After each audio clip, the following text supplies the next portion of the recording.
Hello and welcome to the Classic Car Weekly podcast. And, this is our first time ever actually doing a proper podcast, like a sit-down with microphones, chat, mixboard, the whole sort of shebang. Yeah, in front of a live studio audience right here at the NEC. Yeah, we've not made it easy for ourselves. Hello, Nebworth. Yeah.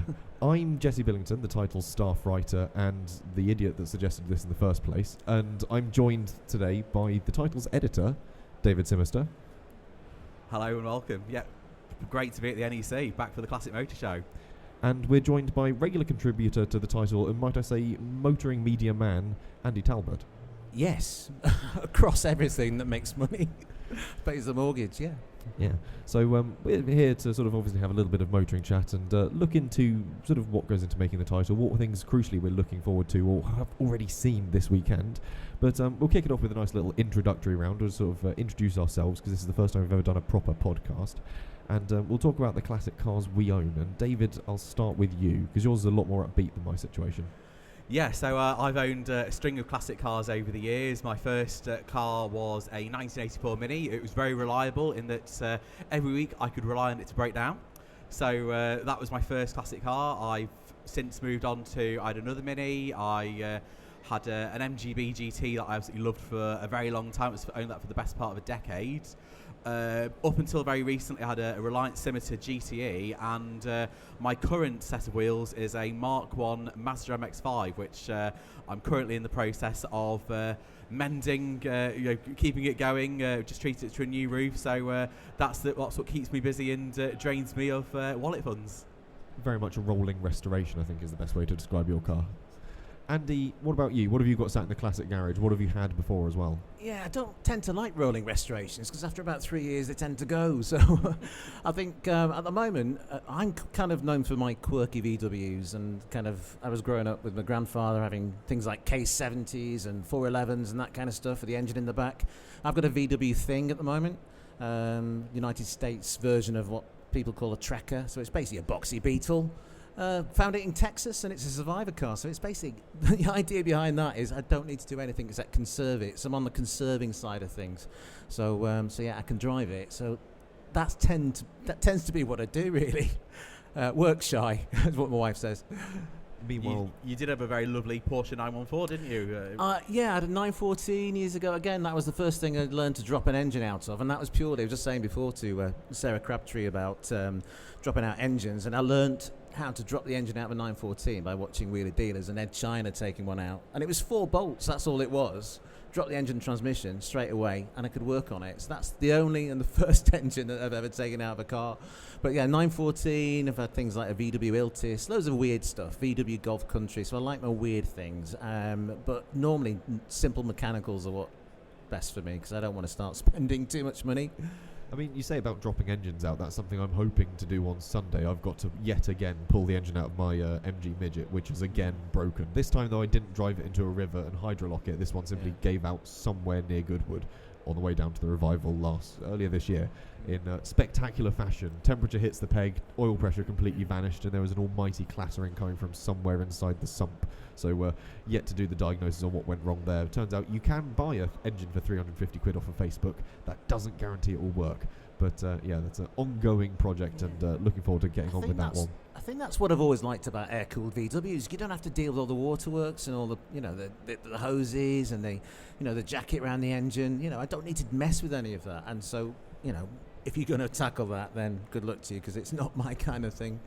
It's a relatively involved job. Thankfully, the last one the engine went in quite easily with the help of a friend from Red Bull Racing, but might be me just pulling it out and trying to figure out what's gone wrong with it before I get him back to reinstall a replacement. But we'll see how it goes.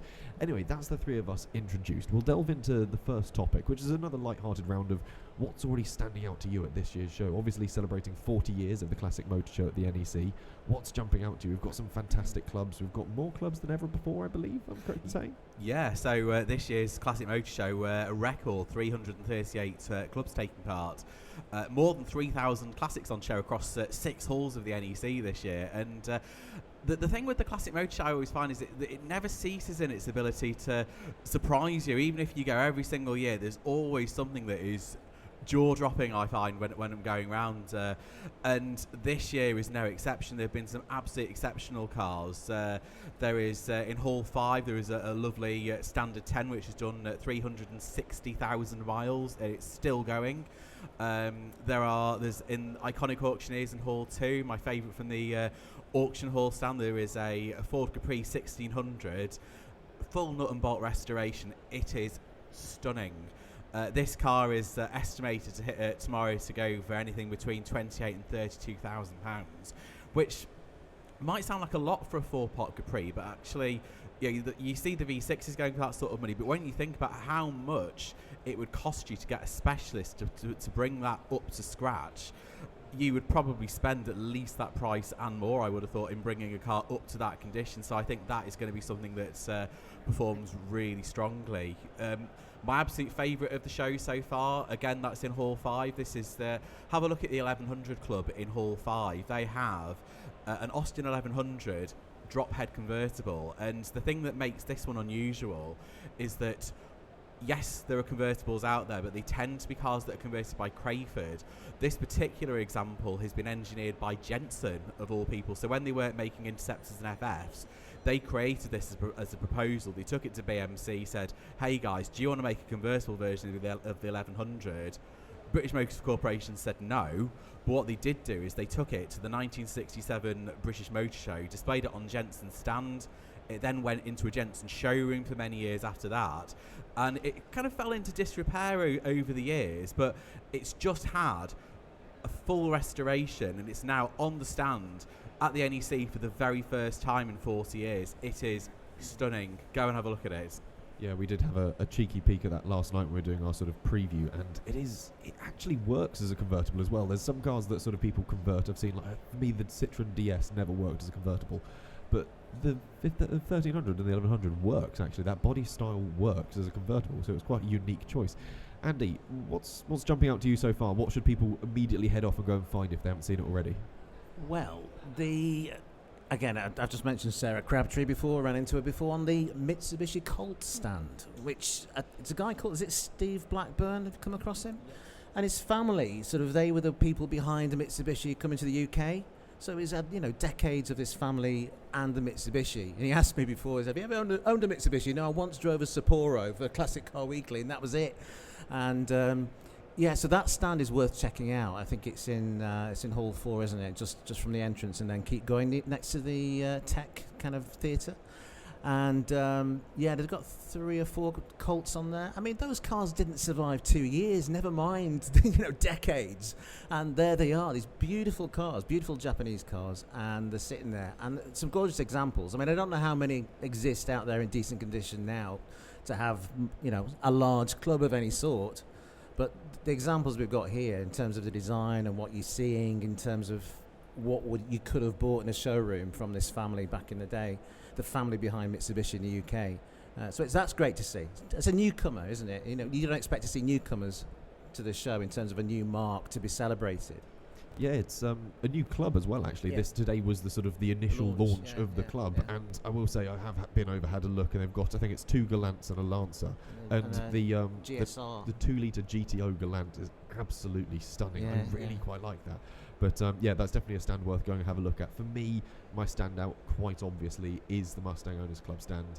They've got 10 Mustangs lined up on there, celebrating the complete heritage of the Mustang, from a 64.5 all the way through to a brand new one that Ford have donated from their press fleet at the moment. It's a new S550, and it is stunning. And the actual display, they've even managed to somehow get hold of a Fox body, a lovely convertible Fox body, and a Mustang too. You never see those in the UK, and this one has not long been pulled out of a barn. They've sort of done a half barn find on it. They've one half sort of barn found, the other half they've cleaned up. But for celebrating 6 decades of the Mustang, it is perfect. Did you know the Mustang 2 came to the UK in right-hand drive form as well?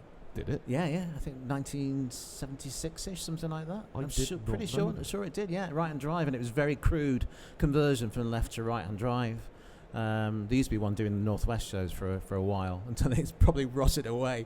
The only time you normally see those is on Charlie's Angels reruns in the 70s, wasn't it? Because they had was it the Cobra 2 or something it was called? Yeah, the Cobra Snake 2. But they're nice design, weren't they? But not a Mustang as we know it, I suppose. But it's a great celebration of the marque and the model, I'd say. This is a great place to see cars that you wouldn't see normally at other shows. And again, there are a lot of new car clubs taking part this year in the 40th year anniversary year for the Classic Motor Show. In Hall 1, they have the British Salmson Club. Again, these are cars that you don't typically see at most British shows. And to be honest, actually, it's been a long time since I've seen any British Salmson at a show. But they have 3 there this year. It's celebrating 90th anniversary of the marque.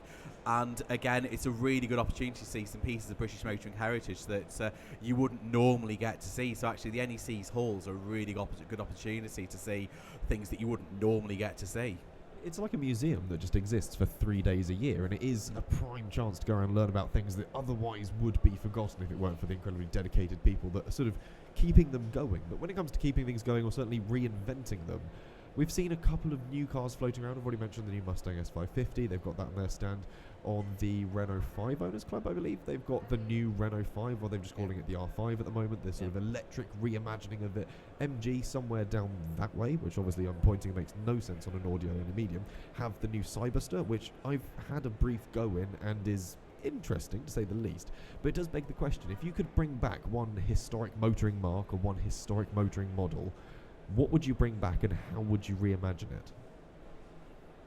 Well, that's a toughie, isn't it? I mean, I think the one that certainly I've seen generating a lot of traffic this year is the Morris Minor. It was the first British car, obviously, to sell 1 million, and there are 2 clubs this year celebrating the Morris Minor, which is including the brand new Morris Minor owners community. So that is something well worth checking out. One story we did see earlier in the year was they used AI to regenerate the Morris Minor. It wasn't a new car, but it actually seemed to do the rounds on the internet as being being purported as a new model. It was a very cleverly done AI regeneration of the car, and the interest that car got, I mean, some of the proportions didn't look quite right, but actually as a car, I would love to see what someone would do if they took the principles of the Morris Minor and repackaged them for the 2020s. That's an interesting proposition. Again, a lightweight, affordable city car is it's something that's the market seems to be a bit deprived of. Certainly when it comes to lightweight, easy to maintain, easy to run cars. You look at the modern Super Mini, is debatable as to whether or not they're sort of truly an approachable car. Andy, what would you go for if you're going to reimagine something, bring something back? Yeah, well, there's a lesson in not what to bring back, I think. With recently, the Myers Manx has been brought back as an electric car, EV, but it's made it, it's not very affordable anymore. It's not something you can take the engine out of and do anything with.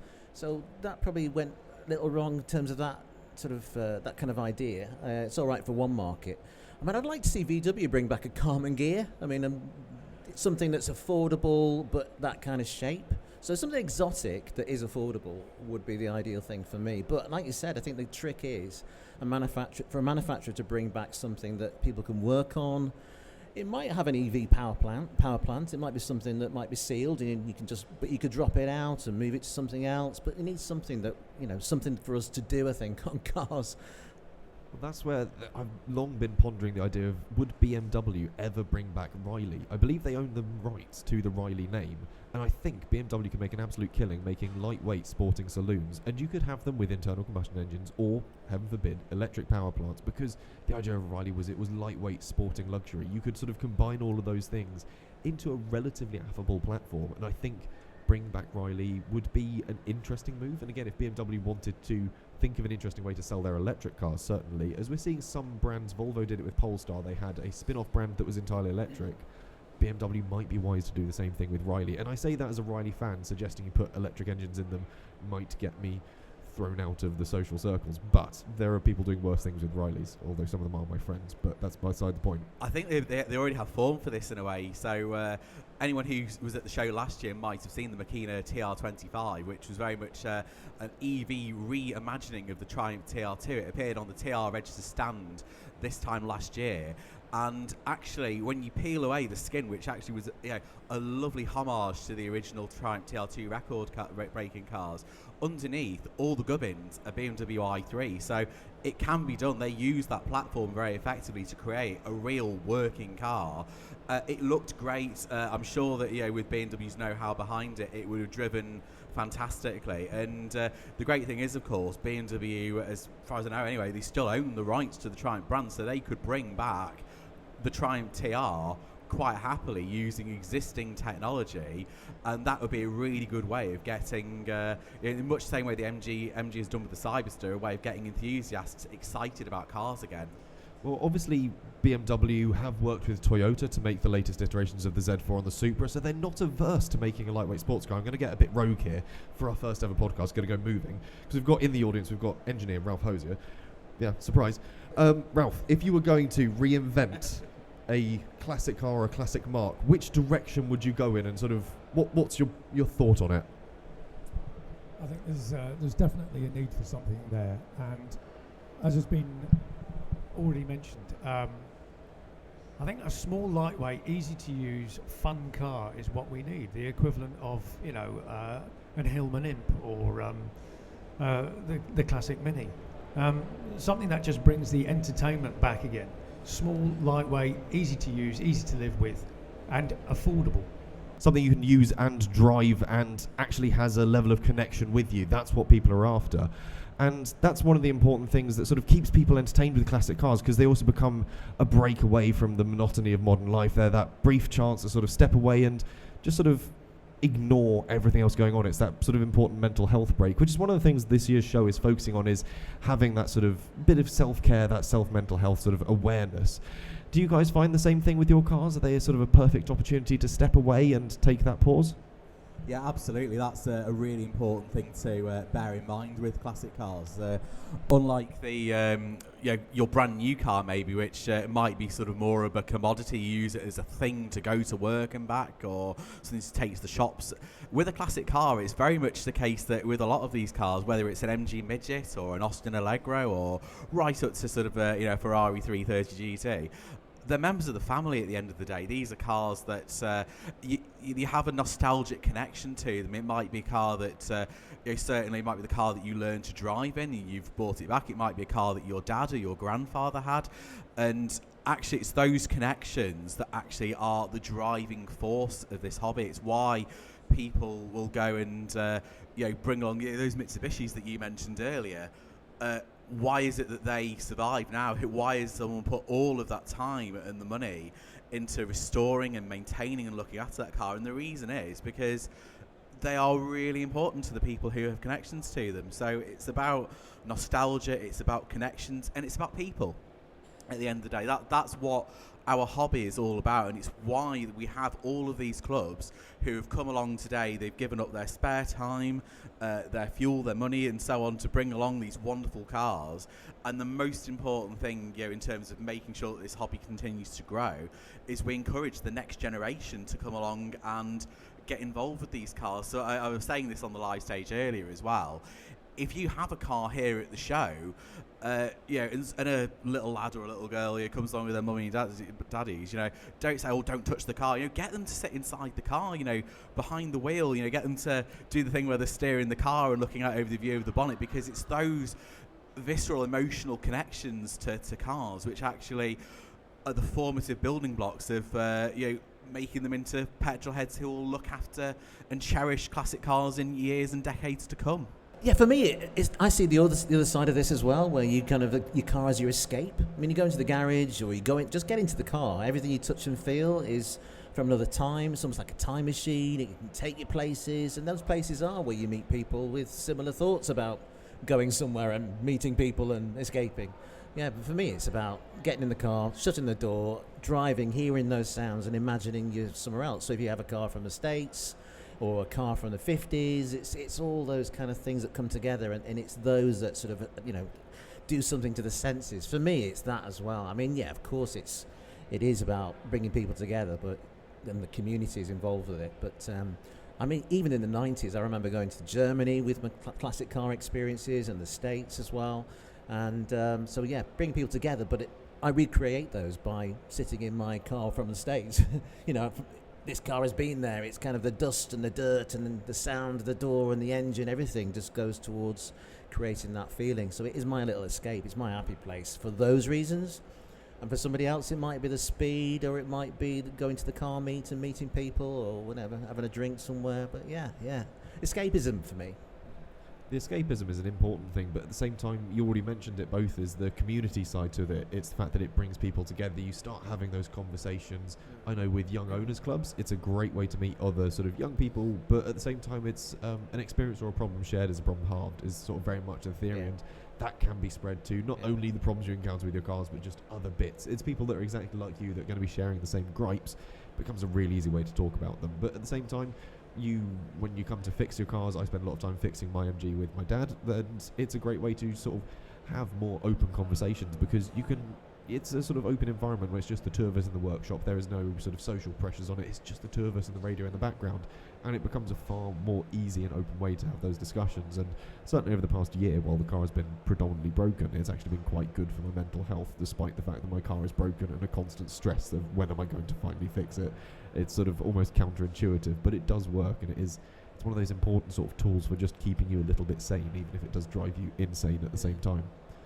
I think you're absolutely right. I mean, I was saying before about, this is a hobby that's about people as much as it is the metal. And some of my best friends are people who I've met through car clubs. It's going along to the pub, even if it's going out on a Sunday morning and having a bacon roll and a cup of coffee, or you go out midweek to a pub, you meet up with like-minded petrol heads. And for me, that was always, my escape. Certainly my background was working in weekly newspapers, and you'd have stressy days sometimes where you'd have like quite long deadlines and so on. Actually being able to get out in the car, drive out to a nice pub, sit down with people and just talk cars and see what people have been up to, I think actually that kind of puts you in your happy place, and driving there and driving back, and it's the experiences, the sounds, the smells, even the vibrations you get, which you don't get in modern cars. It's an assault on the senses, and it helps to remove you from the sort of the pressures and you have week to week. It sort of refocuses the mind on just the driving experience and shuts everything else out. It gives you that moment of tranquility. And you say about sort of going to club meets. Obviously, we've, as a title, have been fortunate enough to host our own club meets through the year. We've had great success with those at Withall Transport Museum. Do we know if they're coming back next year? Because they are so much fun to go along to, meet readers of the title, but also it's just that perfect sort of pause at the end of a week, sort of once a month, just to go out and have those conversations and sort of just completely forget the stress of the world and just sort of have a look at somebody else's car and go, oh, yours works. I'm happy to confirm that they are. So Coffee and Cars Withall, which was held pretty much down the road from here, from the NEC, Withall Transport Museum, which is better known for its historic bus collection. They have more than 90 historic buses and coaches, one of which is here in Hall 5 on the Federation of British Historic Vehicle Club stand. Well worth checking out if you're here at the show this weekend. We started back in, it was actually this time last year at the NEC, we said, hey, why don't we do a coffee meet? And it started from there, and it started fairly small at first, but it's grown and grown over the course of this summer. And we got to the point where, I think it was our September meet, we had 144 different vehicles all flooding into this museum, and there were all sorts of different vehicles.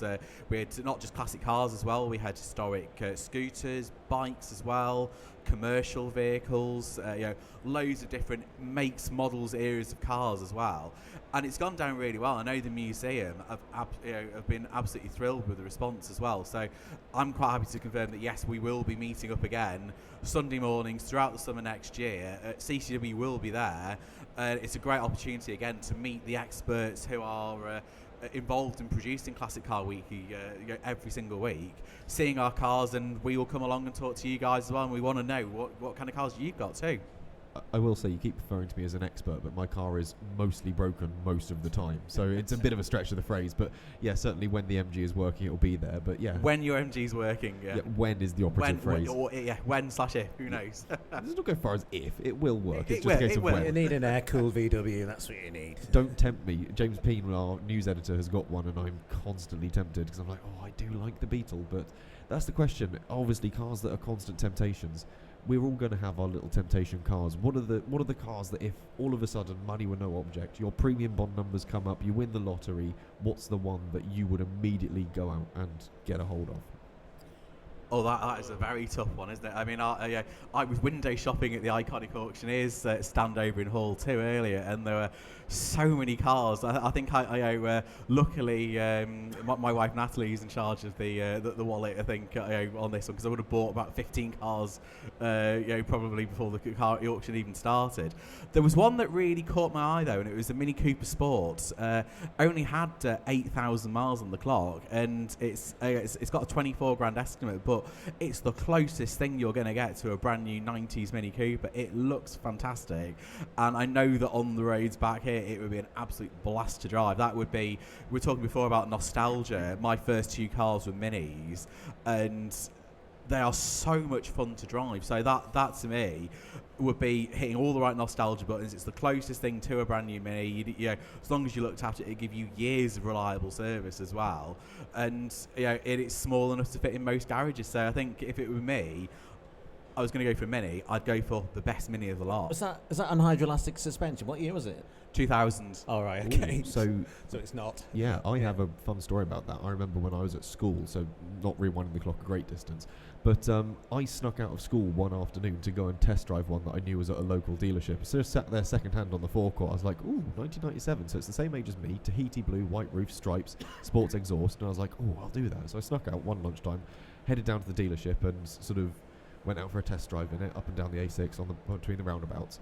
And I was absolutely blown away by actually how quick they are as well, because they weigh the square root of nothing, and those fuel-injected engines go like a stabbed rat. So all of a sudden I was like, oh, that BMW driver was a bit terrified that I came shooting past him off a roundabout, because much like every Mini Cooper you drive in a performance setting, you just sort of apply steering lock, mat it, and just wait for the understeer to straighten you out on the bends. Yeah. But they are fantastic fun, so I can agree with you on that one being the temptation. You've just unlocked a kind of a thought of a secret project that I have in the back of my mind, which is to find a Mini Sprite from about 1994-ish and do I had one. do a Born, is it Born Ultimatum or Born Identity? The first one, Identity, wasn't it? Do a Born kind of Mini, right, with a knackered wing on it, and the sunroof and those bumper bars at the back. It'd have to be left-hand drive, of course, but to be honest, a standard Mini, you can have fun in a standard Mini, can't you? But yeah, that's my secret little project one day, is to just find a red. It has to be that kind of red. You don't have to do much to it, and slightly sun-faded red owned by a French lady. Yeah. That's the ultimate Born Identity Mini. Go on then, money no object, premium bond comes up. That would be one of them, because I'd spread it, I think.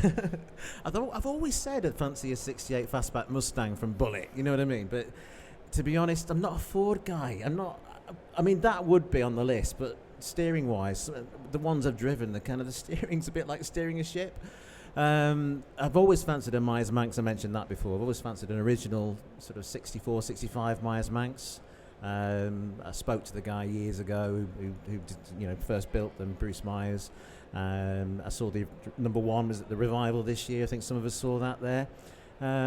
Simple to work on, but a lot of fun, but not great for this weather, which is probably why I own the VW that I have, because it's a bit like a beach buggy, but there's an optional roof that comes and goes off it, really. But yeah, a 60s Myers Manx, really, with metal flake, deep dish wheels, that kind of thing. But the Mustang, 68 Mustang from Bullet, I think that's still there. If it was set up right, I'd need to keep some aside to make sure it was actually drivable.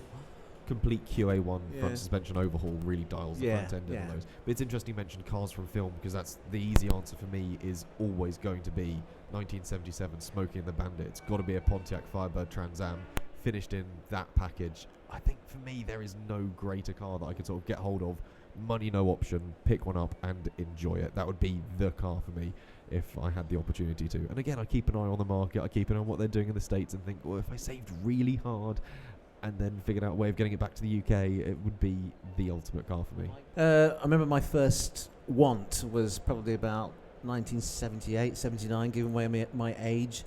And there was a TV series on telly on Saturday mornings called California Fever, and they had a 71 Trans Am, I think it was, in there, Firebird, with the twin nostrils, but with a amazing paintwork on it. And I remember seeing that, and I just always wanted that for years. In fact, today, on the way down this morning, I was imagining myself in a day van from the 70s, with a window porthole at the side and all the fur and the fairy dice and that kind of stuff. I don't know why, but I think I saw a Transit and I thought, Yeah, I'd like something big like that. What about a day van from the 70s? Yeah, probably a bit off topic from what we've been talking about. And probably not very family friendly, because they created a lot of families. Yeah, the history of the 70s day van, certainly through America, was an interesting one. But yeah, I think there's plenty out there across the sort of, what have we got, 7 halls here across the weekend? 6 halls, so you got halls 1 through to 5, and then you've got hall 8 as well, which is well worth having a look at. That's the hall that's predominantly given over to Ford clubs, and again, there are some absolutely phenomenal cars in there as well, including EscortRSCosworth.com, which is a brand new club, and they have an Escort Cosworth prototype on their stand. So if you like fast Fords, I'd definitely recommend having a mooch round Hall 8 and checking out what's on show there. Yeah, I was just about to say, I noticed in Hall 5 there's a lot of VWs all parked around the near the stage area. So they've put all the VW clubs together, and there's a Swallowtail Golf from about 74, 75. Amazing to see how the Golf started, because the gear stick and the gear knob are just straight out of a Beetle. I mean, you know, they built them pretty much. You can see that crossover between the two. Pretty much they were just a mishmash of design ideas, you know, from one decade to the new decade of the water-cooled cars. But it's nice to see that down there. Before I get distracted by the phrase giant pendulous wand, which could easily describe the Mark 1 Golf's gear lever, we'll pretty much wrap it up there. It's been about half an hour, a nice little chat, and I'll let you both head off to enjoy the rest of the Classic Motor Show. There's still a lot to go and see and enjoy. So without further ado, Andy Talbot, thank you very much. David? Thank you. It's worth keeping an eye out as well for Classic Car Weekly coming out next Wednesday, the 13th of November. We have our big NEC Classic Motor Show special issue, so bumper issue packed with all of the best cars from this year's show. We're also looking back at 40 years of the show. First started in 1984, same year Ghostbusters came out, and I'm sure just as popular. And have a look at that. You know, it's full of show nostalgia, our favourite cars, all the best buys. Be out in all good news agents on Wednesday, and probably some bad ones as well. Perfect. And of course, make sure you sort of subscribe to Classic Car Weekly. That's the best way to never miss an issue. But of course, pick up our NEC Classic Car Weekly special issue, isn't it? So that's what it's going to be. Otherwise, thank you very much for listening to our first ever proper podcast of sorts, one which we decided to very perilously do live. And hopefully this will become a slightly more regular thing. I'll try and get all the boys together in the office, and we'll make this far more interesting at a weekly-ish basis. I'll call it weekly-ish. That doesn't hold us to too much promise. Otherwise, thank you for listening, and we'll be back, hopefully, in a week-ish.